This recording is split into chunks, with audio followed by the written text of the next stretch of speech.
I've been very like intentional and saying like, hey, none of these characters represent my friends or anything I Right. know. But you know what? My mom asks me all the time, is this person me? Or is this I'm like, no, lady, I'm not gonna do that. I'm not trying to get sued.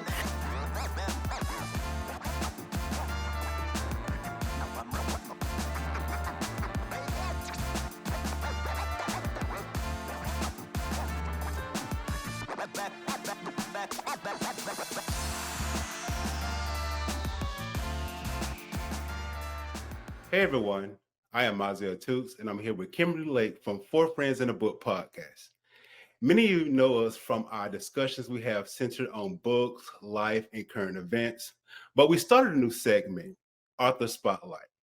And we get to have an organic conversation with the author, their writing journey to being published, and of course, the impact it has had on the culture. And today we have a special guest, Miss Sharina Harris. Hey, Sharina, how are you? Hello. Hi, Isaiah. Hi, Kim. Happy to be here. I'm doing well. That's Doing good. well. Thank you Happy so much for Friday. coming. Thank you. Thanks for having me. You're welcome. And we're so excited, to have you here at Four Friends in a Book podcast. And, before I even get started, Kim, did you and Sharina go to school together? A little backstory with that one. We did actually. We actually Okay. lived down the street from each other. Yeah, that's Ride right. the same bus. So yeah, we went to the greatest high school, Northside High The School in greatest. Warner Robins. Woo-hoo. Go So Eagles. we have that history. We go decades back. Oh no, decades. Yeah, that's fair. Yeah, That's we're fair. old now. Yeah, a little good. bit, a We're old now. smidge. And I know, we was talking, internally, Kim mentioned, how good Sharina books were, and, that she had a friend that's accomplished published author.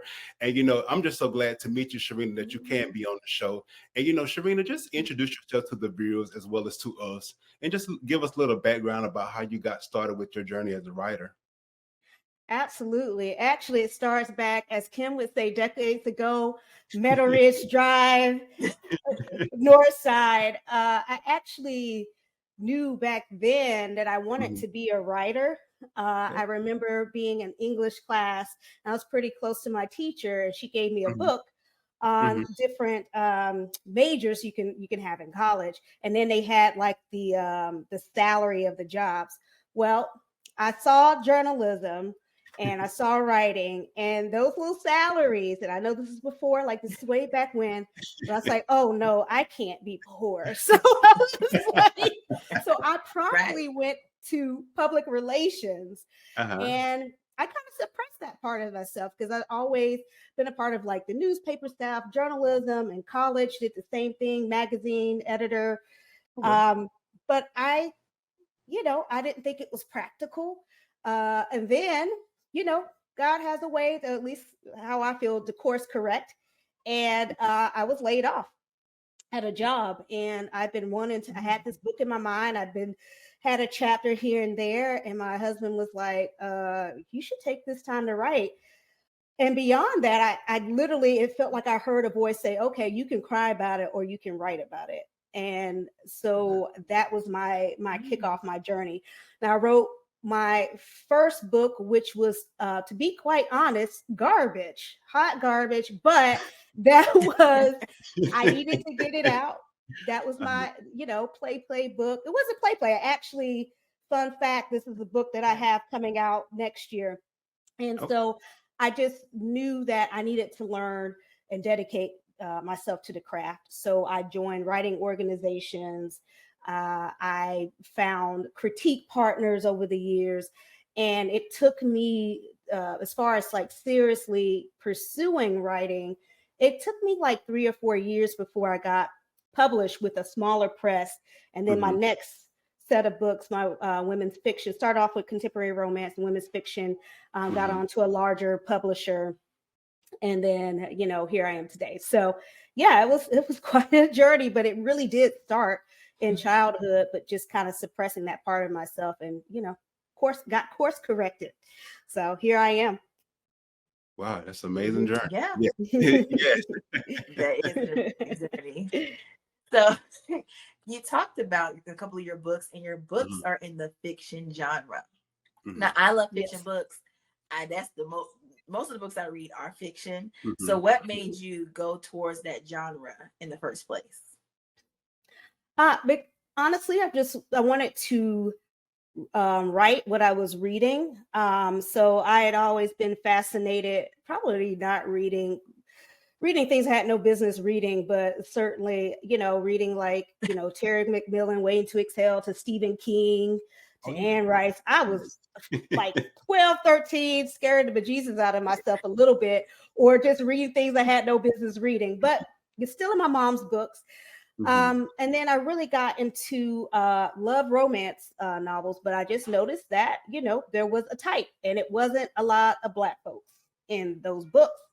So Mhm. really wanting to see myself in those books. And publishing, we have a lot of issues. We're definitely behind. Not, let me not put myself in there. They're definitely behind. Mhm. And just being representative, having books or products, whatever you want to call on the market, that's representative to Mhm. the interests of readers. Yes. And certainly that was the case when I was younger, and it's still the case, unfortunately, today. um, so I wanted to see those stories, and I was motivated to see that, from whether it's books or TV, and that's really why I focused on fiction. And I think you can be pretty impactful with fiction as well. I think Mhm. I enjoy nonfiction as well, but with fiction, it's fun because you can have a theme and you can tell a story, and it can sit with you sometimes a bit longer, instead of having something that's 100% factual. So there's always like a theme that I like to have, or I want to impart on my readers. That was a really long answer, but it's a true That's a answer. nice answer. Yeah, it was good. It was a good answer. Very good. And that actually helps me to segue into my next question. I know you said it wasn't a lot of Black authors out when you was just starting to read, and especially get into the style of writing that you want to do. So I just wanted you to talk about, your writing journey, especially with writing Imperfectly Happy and The Judge's Girl. I read some of your work, and I know you wrote that these stories was a love letter to women, specifically Black women, which I actually love. Who Nice. often are sacrificed themselves, their goals and happiness for Yes. dreams of others. That was Yes. a basically powerful Can I statement that you say actually. Oh, okay. Yes, yes. That was so really when I started writing specifically Imperfectly Happy.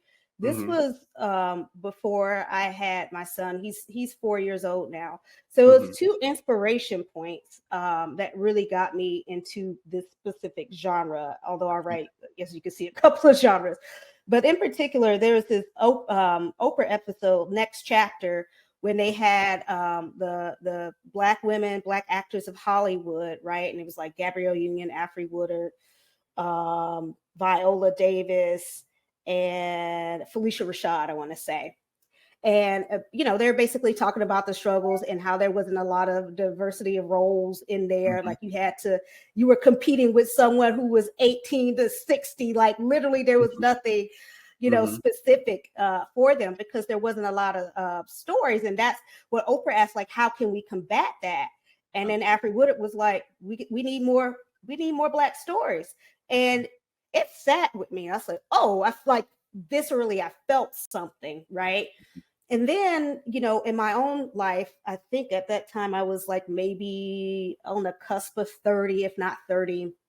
I was really afraid of, pers- pursuing writing and having my corporate job, which I still have, and Okay. then now inserting like a family and having a child. I was like, "Ooh, okay, this is a lot. Like, how am I going to do it all?" So, Mhm. really, Imperfectly Happy was like a little bit of a representation of what myself and what my friends were going through, Okay. whether or not those fears were, not saying I based it off of one of those characters, was off of a friend, never would do that, Okay. but more so like just the manifestations of our fears, and it allowed me to like exercise that. And I Okay. know that a lot of women, you know 30 and up, go through the same thing, and I wanted to let this be a call to arms. Like, it is never too late to go after, your dreams. And I love, reading articles of people pivoting, like Ava DuVernay. She started off in PR and then she switched tracks to film, and like, which, later in her career, right? And what you would think. And, I love hearing stuff like that. It is never too late. If you have the passion for it, and you'll have that energy behind it, it's going to get better and better and better and bigger and bigger and bigger. At least that's what I believe. So that's what I wanted to show, is like, don't be afraid to take that first step. And then Imperfectly Happy, I know you spoke about like the 4 college friends. Did any of your friends think that was the story of their life? Did they ask you is that character them, with Raina, Kara, Sienna, Nikki? No, they knew, because I've been very like intentional and saying like, hey, none of these characters represent my friends or anything I know. But you know what? My mom asked me all the time, is this person me? Or is this I'm like, no, lady, I'm not going to do that. I'm not trying to get sued. Because I know of an author that happened to. They literally, I mean, it was very, very specific. And sure enough, they got sued. So that was a lesson for me. So I don't want my family or friends to feel uncomfortable with being their authentic selves and thinking like, ooh, that's I might feel a line for somebody. I'll say, hey, can I take that joke? They're like, yeah, girl, put it in there. And that's about the extent of what I'll do. Love it. They're like, don't put me in the book. Do not put me in the book. book. I was like, nope, that is your. So now, we're friends on, Instagram, Facebook. And yesterday, this beautiful cover appeared on my timeline. Oh, wow. And I was like, what is this? It's a new project from Sharina. So can you tell us about this new project you have coming out? So you remember that hot garbage I was telling you about? Well, I spun it into gold. At least I think it's gold. I'm gonna name it and claim it. But yeah, so it's one of those things. It's kind of harkening back to what I said. I wanted to see myself in those characters. I was a huge, I love my vampires. I love Buffy the Vampire Slayer. In the series they had like 1 or 2 Black Slayers in there, like, soak in that one episode that they had them. And I just wanted to see, us centered. And so that it's not, it sounds like fan fiction, but it's Buffy the Vampire Slayer meets like my Slayers have alchemy. They use alchemy to fight vampires who also have powers, and it's different factions. So this is about a young woman.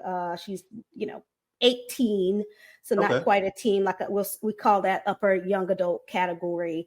And basically, her Slayer powers are activated after she was attacked by vampires, and then so she's stepping into this new world of what is it to be, to take on these powers, to protect the world when you feel like the world has not protected you or been there for you. And so it's a nice little internal journey of, of owning your own power and lending that to others who maybe don't deserve it, but greater good. So it's a 3-book series. It will be out. Soul of the Slayer will be out April the 4th, 2023. And I'm super excited. This is what I always say. This is the story of my heart, but this is the one that kicked it off for me to say, okay, I'm a writer now. So I finally dusted this manuscript out. I put a lot of, I don't even want to tell you how many hours I put into this thing to make it shine. And I'm so glad that I have a publisher believes in it and, is doing right by it. And I just love that cover. I love it so, so much. And it was a Black illustrator who did the cover. I want to see if I can figure out find his name and shout him out.